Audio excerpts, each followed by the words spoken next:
Hello बच्चों, let's see this question. The question says when air in a capacitor is replaced by a medium of dielectric constant K, the capacity decrease K times से, increase K times से, increase K square times से, remains constant है।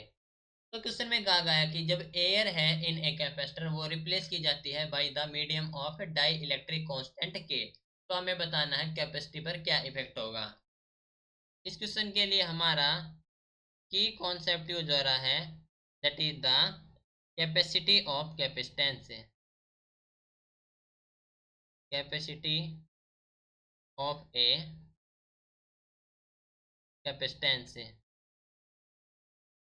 तो हम जानते हैं कि जो कैपेसिटेंस के लिए सी होता है हमारे पास है वो होता है A epsilon naught upon T. ठीक है, ये हमारे पास होता है capacity of a capacitance. Now जब एयर को हमें व्हेन एयर उसको रिप्लेस किया जाता है by dielectric medium is replace by dielectric medium, dielectric medium जिसकी हमारे पास है कांस्टेंट के ऑफ कांस्टेंट के कांस्टेंट के। ठीक है, यानी कि जब एयर को रिप्लेस किया जाता है बाय डाई इलेक्ट्रिक मीडियम जिसका कांस्टेंट के है, दैट मीन्स जो हमारे पास सी हो जाएगा सी डैश है, that is equal to the K into epsilon naught A upon D हो जाएगा।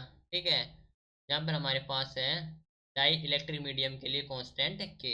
ठीक है, दैट मीन्स हम कह सकते हैं कि जो कैपेसिटेंस हो जाएगा के इंटू ए एप्सिलॉन नॉट अपॉन डी होता है हमारे पास से सी।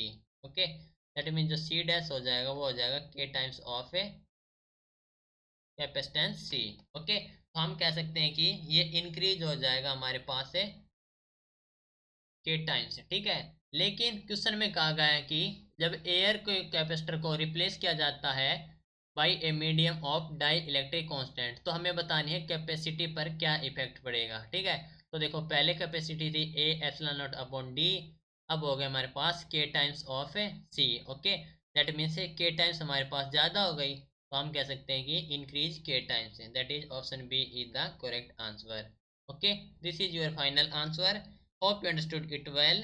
Best of luck.